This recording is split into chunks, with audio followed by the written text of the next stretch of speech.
Hello, welcome to the week that was, in which there was a tale of two cities, a new chapter in an ongoing saga, a never-ending story, and a first page. Now read on.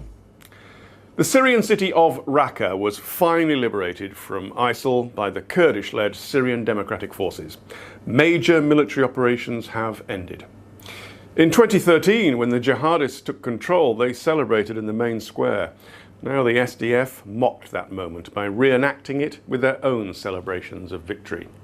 This was ISIL's capital, from where it declared its caliphate. But as the hunt for sleeper cells goes on, questions arise. Who will control the city? How will it be rebuilt? The SDF was not experienced in urban warfare, and often, to clear apartment blocks of ISIL fighters, the strategy was to pin them down and then call in US airstrikes. It worked, but in order to save the city, they destroyed it. The Americans and others are now working on getting water and electricity supplies reconnected. But the long-term reconstruction will take years, and it'll take billions of dollars. In the short term, a civil governing council, chosen by local people, will take over the civilian control of the city, backed by an interim security force. But the Syrian Democratic Forces are predominantly Kurdish, and the city is predominantly Arab. The Kurds know they can't stay there forever, but they might want to use it as a bargaining chip as they seek an autonomous Kurdish region in Syria. Another problem is that Syrian government forces may also eventually seek to control the area. The second city in this tale is Kirkuk, across the border in Iraq. In 2014, the Iraqi army withdrew from multi-ethnic Kirkuk as ISIL forces approached. The Kurdish Peshmerga then moved down from the north to prevent it from falling into ISIL's hands. They intended to keep it.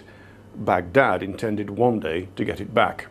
You might remember last week we talked about military movements by both sides. Well, they were, as suspected, maneuvers ahead of this week's events.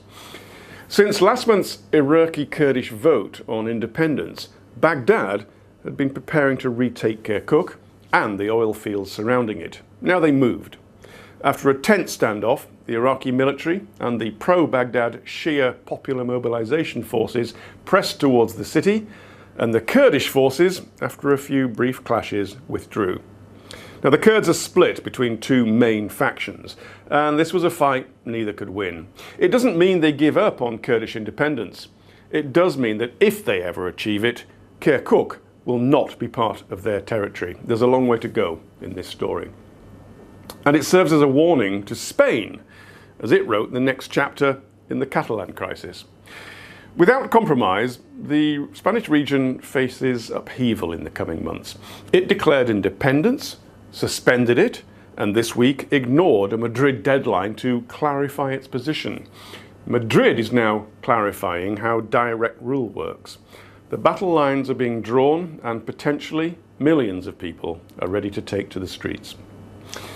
So to the never-ending story that is Communist Party rule over China. It's partially because of pesky independence movements, such as those by the Kurds and the Catalans, that the party insists there can only be one power and that its power must be total. This week saw the 19th Party Congress in Beijing. President Xi Jinping kicked off the twice-a-decade event on Wednesday with a speech that lasted more than 3 hours. Well, Cuba's Castro used to bang on for up to 8 hours. Venezuela's Chavez, same. So perhaps this was a brisk summary. It looked back at Chinese history as it sought to explain how China will realize its ambition to become a truly global power by 2050. Basically, he said, China's version of socialism works. We don't need to learn other systems, like democracy. Mind you, he quietly dropped a pledge made by predecessor Hu Jintao that the GDP of China would be doubled by 2020. The speech was delivered to 2,200 delegates in the Great Hall of the People.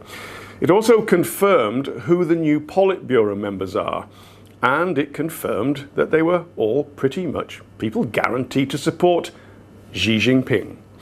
This Congress has confirmed that Xi is the most powerful leader China has seen since Mao. Finally, the first page. Well, that was the coming to power of the New Zealand Prime Minister, Jacinda Ardern. At 37, The Labour Party leader is considered a breath of fresh air. She's not the youngest Kiwi Prime Minister, she's the second youngest. Politically, she's probably in the left of centre third way bracket. In fact, she was actually a policy advisor in the UK's Cabinet Office during the Tony Blair era. Now, this is the most quoted fact about her, but she never actually met him. She was raised a Mormon, but left the church due to its position on homosexuality. Of less importance, perhaps, is that she's a cat lover, and she named her cat Paddles, because it was born with extra toes. Perfect. That was the week that was. See you next time.